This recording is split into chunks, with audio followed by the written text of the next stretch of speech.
ఆది దైవము నీవయ్యా, ఆది దైవము నీవయ్యా, నామము రూపము గుణములు లేని, నామము రూపము గుణములు లేని, ఆత్మజ్యోతివి నీవు శివా, ఆత్మజ్యోతివి నీవు శివా.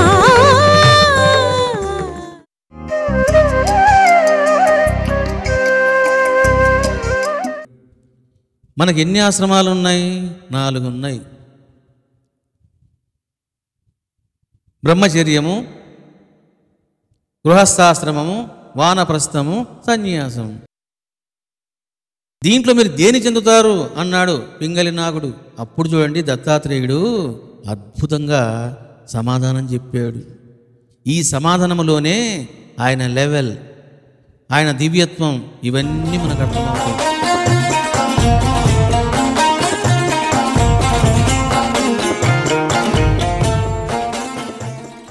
ఈయన ఆశ్రమాన్ని గురించి ఇంతకు ముందెన్నడు నీవు కనివిని ఉండవు. చూడండి ఎలా మాట్లాడుతున్నాడు. పింగళి నాగా, నా ఆశ్రమాన్ని గురించి నీవు ఎక్కడ చూసి ఉండవు, విని ఉండవు.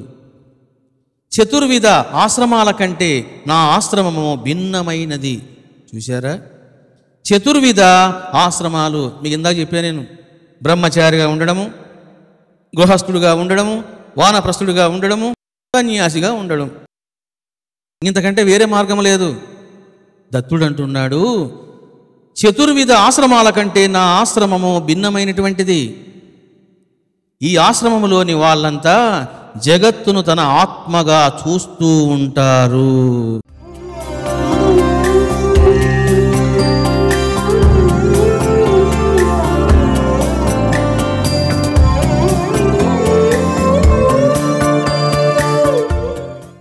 చూశారా? ఈ జగత్తునే ఆత్మగా చూస్తూ ఉంటారు. ఇక్కడ మీకు బాబా కనపడతాడు. బాబా ప్రతి జీవిలో కూడా జీవుని చూడలేదు, బాబా ఆత్మను చూశాడు.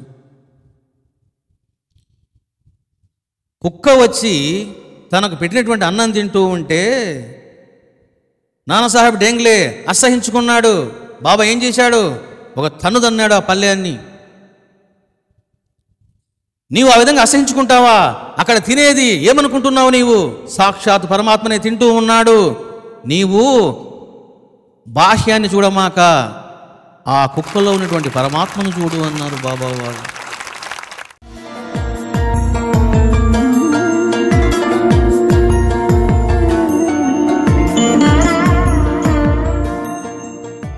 అందుకే బాబా ఏం చేశారు?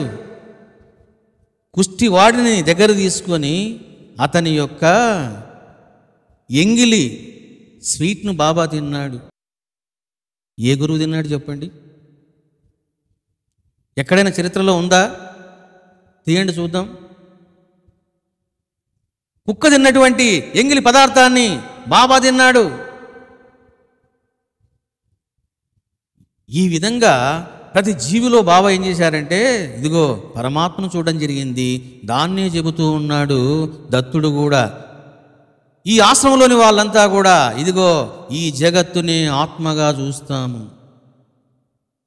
త్రిగుణాతీతులై సత్వరజో తమో గుణాలకు అతీతంగా మేము ఉంటూ నిస్సంగులై ఉంటాను. చూడండి, నాకు దేని పట్ల కూడా సంగత్వం ఉండదు.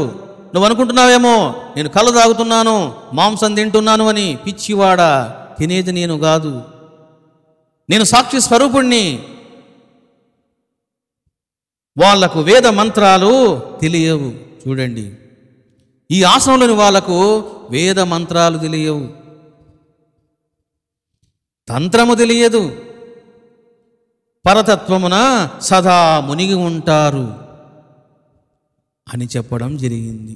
అంటే సదా ఆత్మ ధ్యానములో ఉంటారు, వేద మంత్రాలు తెలియవు, త్రిగుణాతీతులై నిస్సంగులై ఉంటారు అని చెప్పడం జరిగింది దత్తాత్రేయుడు. చూశారా?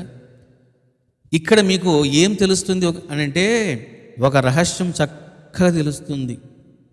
చాలామంది చూడండి, వేదాన్ని అధ్యయనం చేసిన వారు, శాస్త్రాలను అధ్యయనం చేసిన వారు చేసేటువంటి పెద్ద మిస్టేక్ ఏమిటంటే, సిద్ధ గురువులు కూడా ఈ విధంగా ఉండాలి, వేదములో ఏదైతే చెప్పబడిందో ఆ విధంగా వాళ్ళు కూడా ఉండాలి,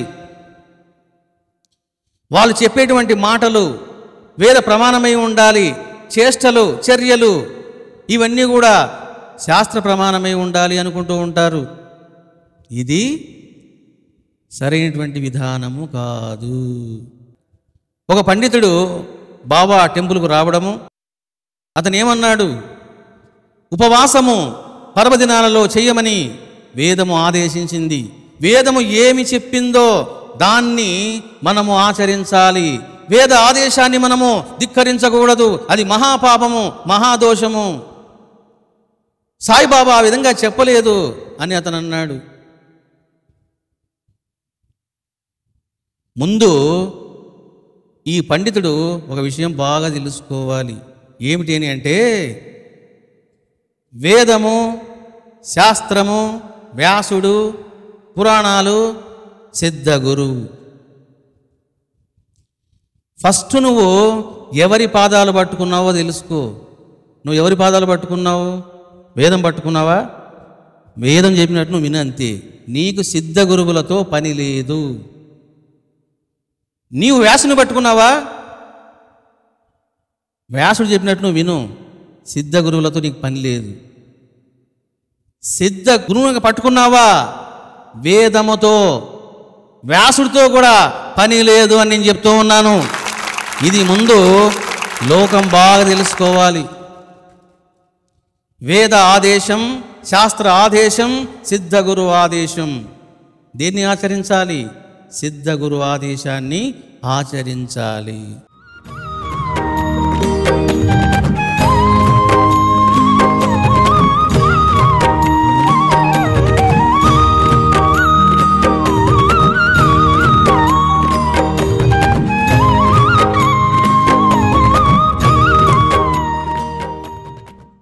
ఏకాదశి నాడు ఎవడైనా సరే భోజనం చేస్తే ఎంత దారుణంగా మాట్లాడాడంటే, వ్యాసుడు గోహత్య చేసిన పాపం వస్తుంది అన్నాడు.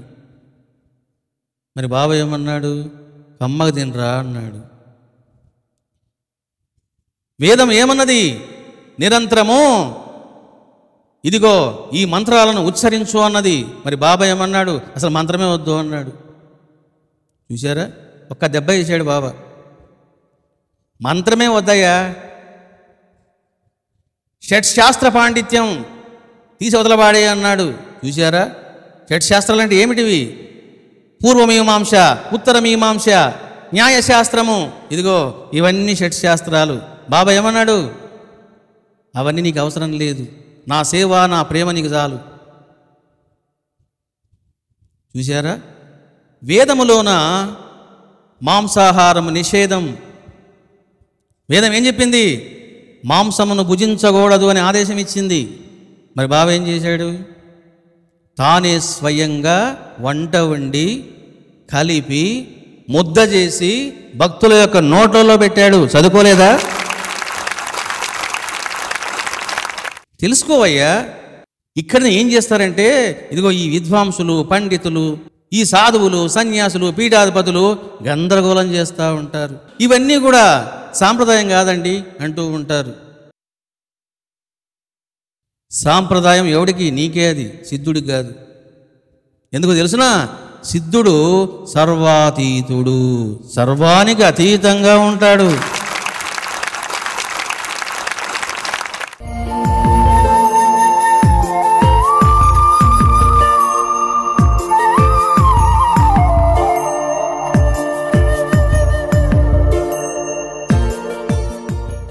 నువ్వు భోజనం చేస్తావు, నేను అగ్నిని భక్షణం చేస్తాను, నీకేమైనా అభ్యంతరమా? తినే శక్తి నాకుంటే నేను అగ్నిని కూడా తింటానయ్యా, నీకేమైనా అభ్యంతరమా? చూసారా, తినేవాడి యొక్క శక్తి, యోగ్యత, అర్హత వీటిని బట్టి ధర్మం ఆధారపడి ఉంటుంది. శాస్త్రం విషయంలో, వేదం విషయంలో తత్వం విషయంలో ఏదైతే వేదం చెప్పిందో, శాస్త్రం చెప్పిందో దాన్ని మనం తూచా పాటించాలి. నాకు నేను కూడా ఒప్పుకుంటాను. కానీ ధర్మం విషయంలో మాత్రం నువ్వు ఎవరి మాట వినాలి? వేదం మాట వింటాను, పురాణాల మాట వింటాను, వ్యాసుని మాట వింటాను, స్మృతుల మాట వింటాను, చల్తా నహి. హూ ఈజ్ యువర్ గురు? నీ గురువు ఎవడో, నీ గురువు ఏమి చెప్పాడో, అది మంచైనా చెడైనా నువ్వు దాన్ని ఆచరించు, అదే సత్యము. సాంప్రదాయం అనేది మనం తెలుసుకోవాలి. చూసారా? అందుకే దత్తుడు చెప్తున్నాడు, అయ్యా పింగళి నాగుడా, నేను నీ 4 ఆశ్రమాలకు చెందను, నాది పంచమాశ్రమం. నేను ఏమి చేస్తానో నీకు విడ్డూరంగా ఉంటుంది, కానీ నేను అంటుకోను అని ఈ విధంగా ఉపదేశం చేయడం జరిగింది దత్తాత్రేయుడు. ఆత్మస్వరూపులారా, బాబా యొక్క అనుగ్రహం వలన మనము 2 క్లాసులు అనుకున్నాం, 4 క్లాసులు విన్నాం. ఇవన్నీ బాబా యొక్క లీలలు. మనం ఒకటి అనుకుంటాం, ఆయన ఇంకోటి చేస్తాడు. ఏది చేసినా అనుగ్రహమే. ఈరోజు అవధూత గీతకు ఇంట్రడక్షన్ క్లాస్ అయ్యింది. చాలామందికి నేను చెప్పేది ఏమిటంటే, మీరు ఇటువంటి ప్రవచనాన్ని పోగొట్టుకోవద్దు. ఎంత మ్యాక్సిమం మీరు ప్రయత్నం చేస్తారో అంత మ్యాక్సిమం ప్రయత్నం చేయండి. ఇంకా మీ వల్ల కావడం లేదు, నా చేతుల్లో ఏమీ లేదు అనే వరకు మీరు ప్రయత్నం చేయండి. ఎందుకని అంటే, ఇటువంటి విలువైనటువంటి ప్రవచనాన్ని మీరు వినరు, మళ్ళీ మీరు ఇవన్నీ మీకు లభించవు. కాబట్టి దీన్ని మీరు సద్వినియోగం చేసుకోండి, శ్రద్ధ ఉండాల.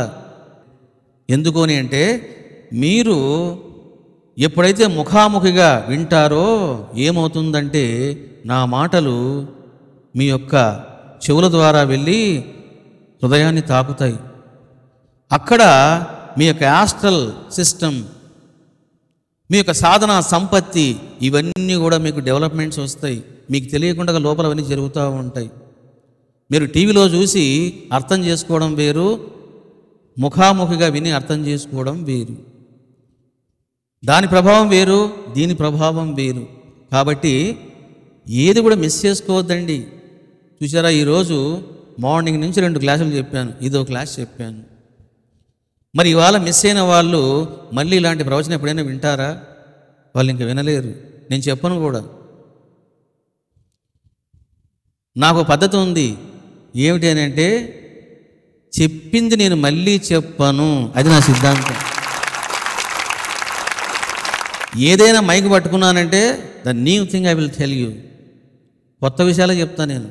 ఊరికి చెప్పినవి 12 సార్లు చెప్పడం మీకు తలకనిపి, నాకు కూడా తలకనిపి. కృతయుగ సద్గురు దత్తాత్రేయ,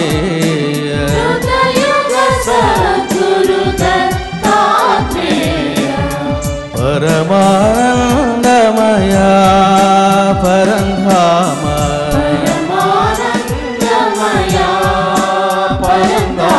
కృతయుగ సద్గురు దత్తాత్రేయ,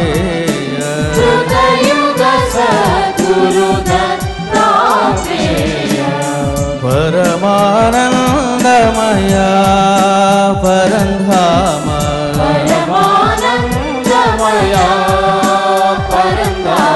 యోగీశ్వర ఋషీశ్వర,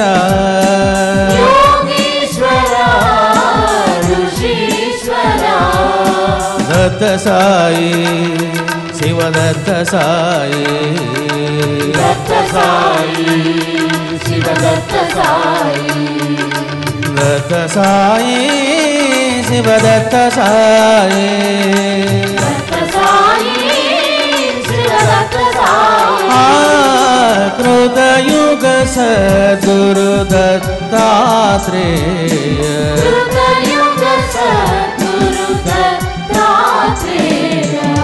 పరమానందమయ పరంధామ,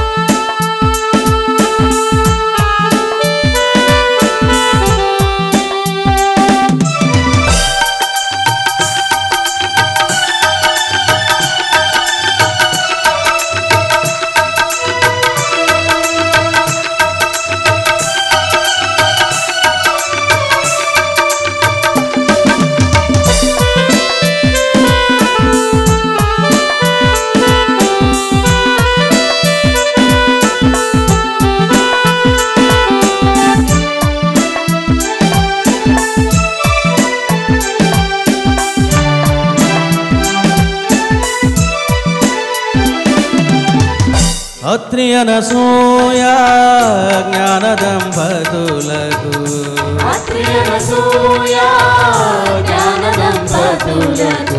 విష్ణు అంశతో నీవు జన్మించితివి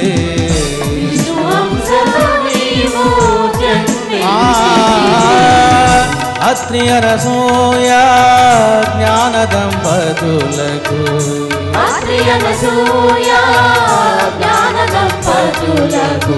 విష్ణు అంశతో నీవు జన్మించితివి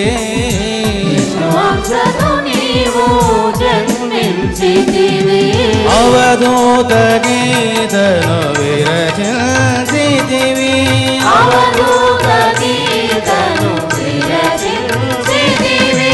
అవధూత గీతను విరచించితివి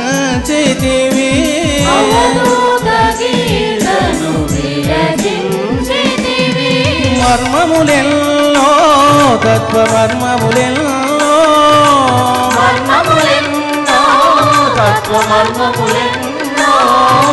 లోకానికి తెలిపితివయ్యా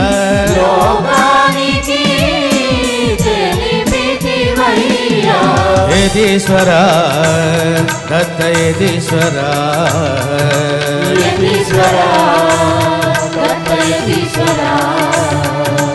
యతీశ్వరా సాయేతీశ్వరా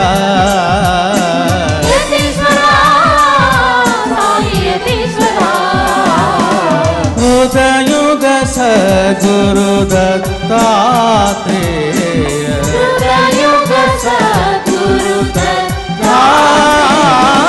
హృదయుగ సద్గురు దత్తాత్రేయ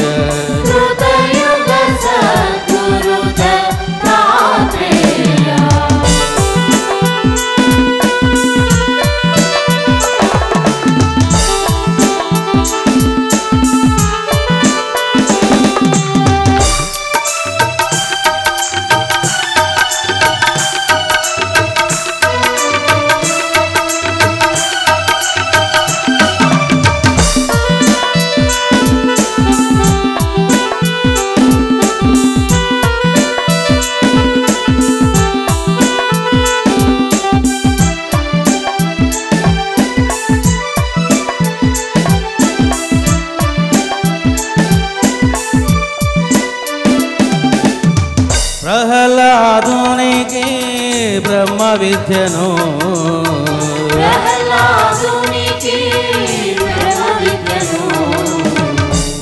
పరశురామునికి శ్రీ విద్యను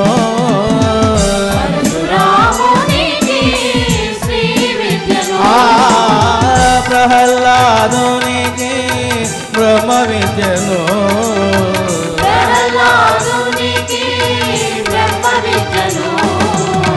పరశురామునికి శ్రీ విద్యను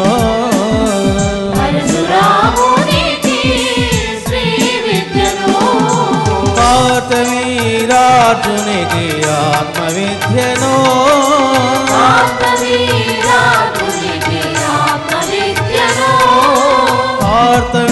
కార్తవీరార్జునికి ఆత్మవిద్యను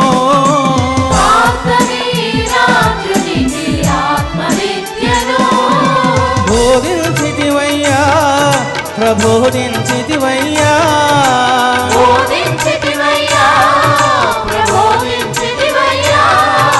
జ్ఞానేశ్వర మహాజ్ఞానేశ్వర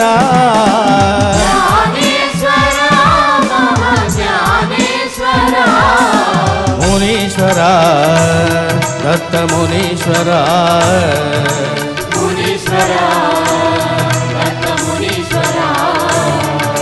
మునీశ్వర దత్త మునీశ్వర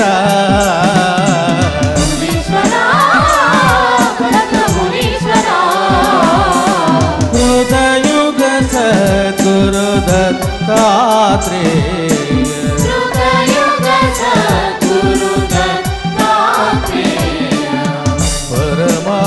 పరమానందమయా పరంధామ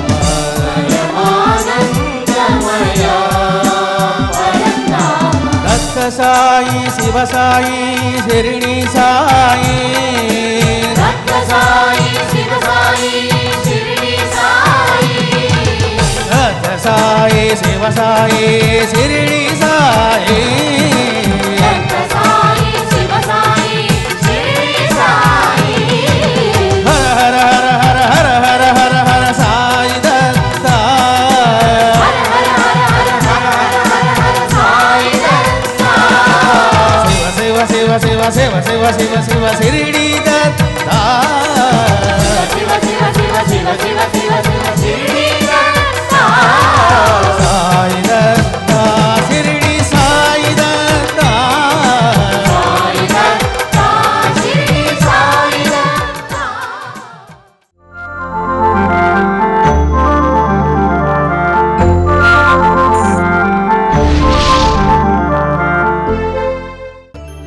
మానవుడిని మహనీయుడిగా, రాక్షసుడిని దేవతామూర్తిగా చేసే మహత్తర శక్తియే జ్ఞానం. దుర్మార్గుడిని సజ్జనుడిగా, అవివేకిని వివేకిగా చేసే మహత్తర శక్తియే జ్ఞానం.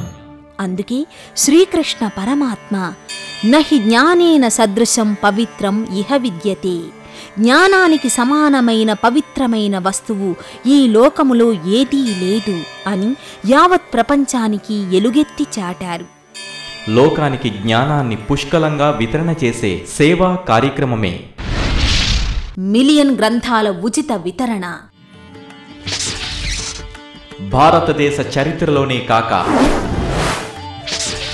ప్రపంచ చరిత్రలోని కని విని ఎరుగని అద్భుత మహాసేవా కార్యం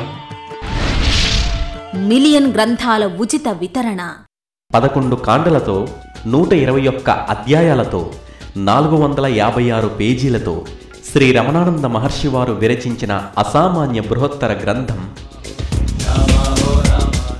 శివుడే దేవాదిదేవుడు ఆదిదేవుడు పరమపురుషుడు అనే గ్రంథాన్ని మిలియన్ మంది భక్తులకు, మిలియన్ గ్రంథాలను ఉచితంగా వితరణ చేసే మహాసేవయే ఒకే రోజున మిలియన్ గ్రంథాల ఉచిత వితరణ.